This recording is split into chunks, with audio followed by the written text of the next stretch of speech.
E aí, pessoal, tudo bem? Nesta aula eu vou abordar o instrumento do parcelamento e edificação compulsórios previsto lá no Estatuto da Cidade, na Lei 10.257 de 2001. Como eu disse anteriormente, numa aula sobre vazios urbanos, esse é um dos vários instrumentos que o Estatuto da Cidade oferece aos municípios para que possa combater essas áreas imobiliárias urbanas que não cumprem função social. Esse instrumento, que também é conhecido como PEUC, Parcelamento e Edificação Compulsórios, tem base na Constituição e também no Estatuto. Vejam o artigo 182, parágrafo 4º da Constituição. Esse artigo faculta ao Poder Público Municipal, mediante lei para a área incluída no plano diretor, exigir, nos termos da lei federal, do proprietário urbano do solo não edificado, subutilizado ou não utilizado, que promova seu adequado aproveitamento sob pena sucessivamente de parcelamento ou edificação compulsórios. Então, esse dispositivo constitucional é muito claro. Nós podemos ter uma situação urbanística de não edificação de uma propriedade imobiliária, de subutilização ou de não utilização. E em razão dessas três situações, o Poder Público Municipal pode responder com a determinação ou do parcelamento compulsório ou da edificação compulsória. Então vejam que nesse dispositivo constitucional nós temos três causas e duas respostas impostas pelo poder público a essas três causas que podem ser identificadas no contexto de uma determinada cidade.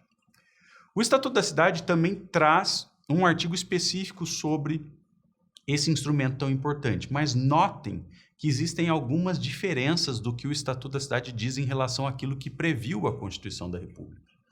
O artigo 5º do Estatuto diz lá, a lei municipal, uma lei municipal específica, melhor dizendo, para uma área ou várias áreas incluídas no plano diretor, poderá determinar o parcelamento, a edificação ou a utilização compulsórios do solo urbano, não edificado, subutilizado ou não utilizado, devendo fixar as condições e os prazos para implementação da referida obrigação. Notem que existe uma diferença sutil entre o texto do Estatuto da Cidade e o texto constitucional. Por quê? O Estatuto da Cidade prevê três situações: não utilização, subutilização ou não edificação. Então aqui o Estatuto é idêntico à Constituição. Porém, o Estatuto prevê três respostas para essas situações. O Estatuto fala da possibilidade de obrigar o parcelamento, de obrigar a edificação ou de obrigar a utilização. Mas notem que a Constituição da República não fala da possibilidade de se obrigar a utilização. A Constituição somente fala da possibilidade do município obrigar o parcelamento ou a edificação. Então, essa utilização compulsória do imóvel urbano que descumpre a função social, na verdade, é uma ampliação do texto feita pelo legislador ao criar o Estatuto da Cidade. É uma ampliação do instituto que a Constituição previu no artigo 182, parágrafo 4º, que eu já mencionei. Bom, então, repetindo aqui o que é muito importante. Em havendo alguma dessas três situações, não edificação de uma propriedade urbana, subutilização ou não utilização, o município pode determinar, de acordo com a Constituição, a edificação compulsória ou parcelamento compulsório. Ou seja, o município pode dizer ao proprietário daquele imóvel, olha, diante do descumprimento da função social, você será obrigado a edificar nesse imóvel, a construir algo para cumprir a função social. Ou, diferentemente, o município pode dizer, olha, você terá que realizar um loteamento da sua propriedade ou realizar um desmembramento da sua propriedade. Tanto o loteamento quanto o desmembramento são formas de parcelamento do solo e o município pode obrigar, portanto, o parcelamento do solo, uma vez que esse imóvel urbano não cumpre função social. Como eu disse para vocês, o Estatuto também fala de a possibilidade de obrigar o uso do imóvel, mas a Constituição não dá exatamente essa possibilidade. Então, isso é uma extensão questionável aqui do Estatuto da Cidade. Bom, por que esse instrumento aqui é tão importante? Ele serve, na prática, para combater os vazios urbanos. Agora, isso não significa que o PEUC deva ser utilizado em qualquer situação. Então, de maneira geral, é possível afirmar que o uso desse instrumento é bastante adequado para áreas centrais ou com um conjunto de infraestrutura instalada bastante acentuado. Ou seja, A ideia aqui é usar o PEUC para evitar que pessoas mantenham terrenos vazios em áreas que já contam com muita infraestrutura e que devam ser utilizadas até para otimizar aqueles investimentos de infraestrutura que já foram realizados. O uso desse instrumento também é adequado para áreas em que se busca estimular a urbanização. O município pode querer adensar um determinado bairro, pode querer verticalizar com edifícios um determinado bairro e, para isso, ele utiliza o PEUC no sentido de coibir, de evitar que haja terrenos ali que não sejam edificados, que não sejam devidamente utilizados. Além disso, esse instrumento é bastante adequado para áreas que podem ser densificadas para evitar o espraiamento urbano. O município pode ter o interesse de valorizar alguns bairros, de estimular a ocupação de determinados bairros, no sentido de evitar que se abram novas áreas urbanas, que se realizem novos parcelamentos do solo para ampliar a cidade. Agora, pessoal, existem situações em que o parcelamento ou edificação compulsórios não, na verdade, são adequados. Existem situações em que o não uso do imóvel urbano cumpre função social. Então, pode ser que o imóvel seja ocioso, pode ser que o imóvel não seja edificado, não seja utilizado, e essa situação seja compatível com a legislação urbanística, com a função social da propriedade e também com a função da cidade. Tá certo? Então, é por isso que eu digo que o PEUC não deve ser utilizado, não é adequado para áreas vazias que sejam protegidas por lei. Também não é adequado o PEUC para áreas cuja utilidade depende da própria ociosidade daquele imóvel. Pode ser que o imóvel seja muito importante ali porque tem a área verde, pode ser que o imóvel seja importante para uma política de estacionamentos públicos sem a necessidade de edificação e assim por diante, tá? E o PEUC também não se mostra adequado para áreas cuja função social é cumprida sem edificação. Existem várias áreas urbanas que cumprem função social mesmo sem ter qualquer tipo de edificação. Então aí o PEUC, obviamente, não deve ser utilizado, tá certo? Bom, além disso, o Estatuto da Cidade fala de conceitos, ele traz definições de conceitos essenciais para a aplicação desse instituto. O Estatuto da Cidade trata do procedimento desse instrumento e eu vou comentar tudo isso aqui. Vamos começar pela situação da não edificação do imóvel urbano. Quando nós falamos de não edificação, estamos falando da ausência de construções num determinado imóvel urbano, tá certo? A subutilização já é um pouco diferente. A subutilização equivale ao aproveitamento do solo menor que o mínimo estipulado em lei.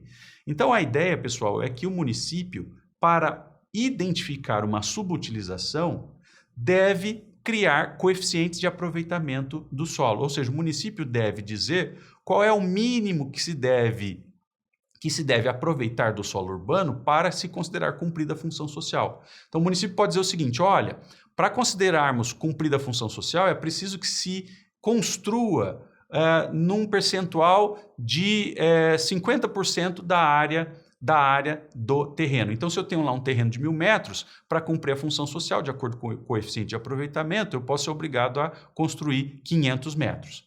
Pode outro município estipular que esse coeficiente mínimo de aproveitamento seja de 0,7, ou seja, de 70% da área do imóvel. Enfim, o município pode escolher o percentual que seja mais adequado para indicar o dever de cumprimento da função social, ou seja, qual é a quantidade mínima de edificação que nós temos que ter para cumprir a função social num determinado bairro, numa determinada cidade, tá certo? E, inclusive, pessoal, esse coeficiente não precisa ser idêntico para a cidade toda, para a zona urbana toda. O município pode estipular coeficientes diferentes de acordo com cada zona da cidade, de acordo com cada bairro da cidade, tá certo? Bom, mas se nós não tivermos o coeficiente mínimo, que indica o básico, ou melhor, que indica o mínimo que eu tenho que edificar para cumprir função social, obviamente nós não vamos conseguir identificar, no caso concreto, se há ou não subutilização, tá certo? Então a subutilização equivale ao aproveitamento do solo menor ao mínimo estipulado em lei e, obviamente, por isso o município tem que estipular qual é esse mínimo, porque o Estatuto da Cidade não traz esse coeficiente, tá bom, pessoal? Outra coisa importante, o Estatuto da Cidade, na sua redação originária, tratava também uma outra possibilidade de subutilização. Então, o artigo 5º, parágrafo 1º, previa a subutilização por uso em desacordo com a legislação urbanístico-ambiental. No entanto, esse dispositivo foi vetado pela Presidência da República. E ele foi vetado por duas razões. Em primeiro lugar, porque esse dispositivo equiparava indevidamente a violação da função social urbana com o uso ilegal do imóvel. Então, vejam que não é uma definição adequada. Uma coisa é utilizar ilegalmente o imóvel, outra coisa é não atingir o mínimo de aproveitamento previsto na legislação. Então, se considerou que essa definição de subutilização estava incorreta e, por isso, ela foi vetada pela Presidência da República. Além disso, a Presidência alegou que não seria admissível que o Estatuto da Cidade ampliasse, não é, esse conceito de subutilização para abarcar os indivíduos que não foram contemplados pela norma constitucional. Então, o veto também se justificou pelo fato de que a Presidência entendeu que o Estatuto estava ampliando a ideia que se colocou lá no artigo 182, parágrafo 4º da Constituição. Tá certo? Bom, pessoal, então, subutilização, como eu disse para vocês, equivale ao não aproveitamento do solo de maneira a atingir o coeficiente mínimo. Bom, falando aqui, portanto, de coeficientes, é muito importante entender isso para sabermos como aplicar esses instrumentos de combate aos vazios urbanos. A legislação municipal deve definir basicamente 3 coeficientes: o coeficiente de aproveitamento mínimo, o coeficiente de aproveitamento básico e, eventualmente, um coeficiente de aproveitamento máximo. Esse coeficiente nada mais é que a divisão da área da edificação pela área do terreno. Então, se o município, por exemplo, entende que para cumprir função social eu tenho que construir 500 metros num terreno de 1.000 metros, isso significa que o coeficiente de aproveitamento é de 0,5, tá certo? É de meio, tá certo? Então, notem, não é? Notem que o coeficiente é essa razão da área da edificação pela área do terreno. Se o coeficiente básico, por exemplo, for de 1, isso significa que eu tenho que edificar 1.000 metros num terreno de 1.000 metros. Eu tenho que edificar 500 metros num terreno de 500 metros. Se o coeficiente for de 2, isso significa que eu tenho que atingir 2 vezes a área do terreno. Bom, e qual é a diferença desses 3 tipos de coeficiente? O coeficiente mínimo é aquele que indica o dever de edificar para cumprir a função social. Todos os proprietários têm que respeitar esse coeficiente mínimo. Se eles não atingirem uma edificação que na verdade, respeite o coeficiente mínimo, eles não cumprirão função social. Entre o coeficiente mínimo e o coeficiente básico, pessoal, já não existe um dever de construir, mas sim uma faculdade de construir. Então, até o mínimo eu tenho o dever de construir. Entre o mínimo e o básico, eu tenho uma faculdade de construir. Tá certo? Então, se eu tenho lá num terreno de 1.000 metros, coeficiente mínimo de meio, significa que eu tenho que construir 500 metros para cumprir função social. Se o coeficiente básico é de 1 nesse mesmo terreno, então eu tenho que, de 500 metros até 1.000 metros, eu tenho uma faculdade de construir. Agora, pode ser que além disso exista um coeficiente básico, um coeficiente máximo, perdão, não é? E esse coeficiente máximo, ele se coloca acima do coeficiente básico e ele indica qual é o limite final para exercício dos direitos de construção. Agora, entre o coeficiente básico e o coeficiente máximo, eu só posso construir se eu, de alguma maneira, adquirir direitos adicionais de construir, tá certo? Então, em outras aulas, eu vou comentar a outorga de direito de construir, a transferência de direito de construir, que viabilizam essa construção além do coeficiente básico e até o coeficiente máximo, tá certo? Então, para que se fale de edificação compulsório, de parcelamento compulsório, nós temos que conhecer esses coeficientes, principalmente o coeficiente mínimo, porque esse instrumento, o PEU, que é utilizado para forçar o proprietário a atingir o coeficiente mínimo, tá bom? Quais são os requisitos para que esse instituto funcione na prática? Bom, em primeiro lugar, é preciso que o plano diretor defina as áreas urbanas em que nós poderemos forçar o proprietário a edificar ou a parcelar. Em segundo lugar, além da menção das áreas no plano diretor, é preciso que o município, pela Câmara Municipal, aprove uma lei que traga todos os detalhes, todas as condições e prazos para funcionamento desse instrumento. E, em terceiro lugar, é muito importante que nós tenhamos também decretos regulamentares com pormenores do funcionamento do Instituto e, inclusive, com a indicação de quais órgãos cuidarão da aplicação desse Instituto, quais são os servidores que estarão incumbidos dessa tarefa dentro da administração pública local e assim por diante. E o procedimento, como é que funciona isso? Bom, eu coloquei aqui uma simplificação desse procedimento e nesse slide eu separo alguns quadros mais escuros e quadros mais claros. Os quadros mais claros indicam etapas que não estão, na verdade, apontadas pelo Estatuto da Cidade, mas na prática essas etapas são fundamentais, tá certo? Então os quadros mais claros indicam etapas que o Estatuto não indica expressamente, mas que são muito importantes na prática e devem aparecer na legislação municipal. Tá bom?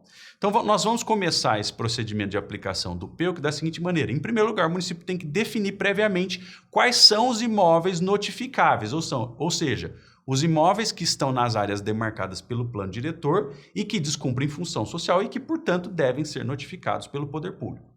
Primeira etapa. Em segundo lugar, é preciso que o Executivo Municipal efetivamente notifique o proprietário daquele imóvel que não cumpre função social. Se o imóvel pertencer a uma pessoa jurídica, essa notificação deve ser direcionada ao gerente ou ao administrador da PJ.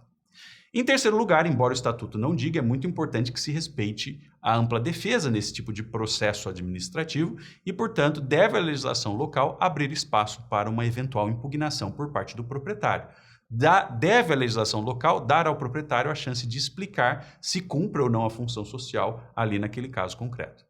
Em seguida, pessoal, se o poder público, mesmo diante de uma eventual impugnação, mantiver a sua decisão pelo PEUC, pelo parcelamento ou edificação compulsórios, então o município deve averbar essa notificação no registro de imóveis. Então, vejam, é fundamental averbar a notificação para que qualquer pessoa que venha adquirir esse imóvel, seja por ato inter vivos ou causa-mortes, saiba que aquele imóvel está gravado com um dever de edificar ou parcelar.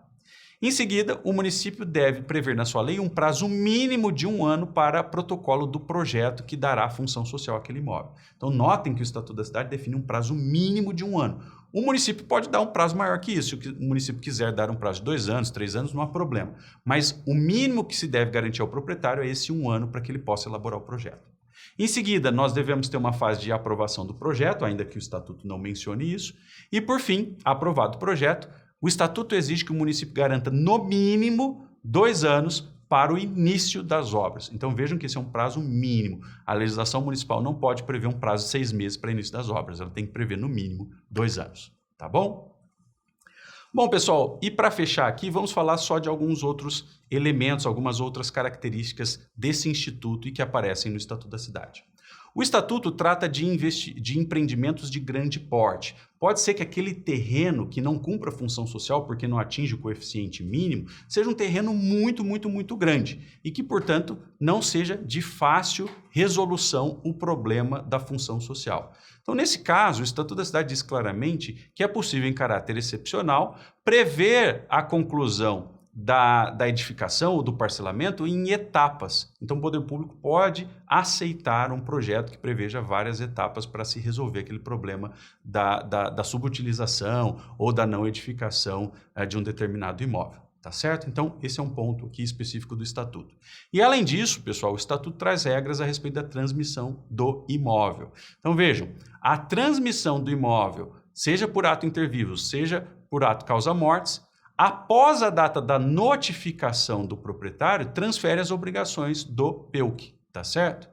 E essa transferência não ocasiona qualquer interrupção de prazo. Então, o fato de alguém ter adquirido aquela propriedade que não cumpre função social não gera interrupção de prazo, não zera aquele prazo que começou a correr para apresentação de projeto ou para início da obra. Eu entendo, particularmente, que seria mais correto o Estatuto indicar como termo inicial a data de averbação que torna pública o PEUC, tá certo?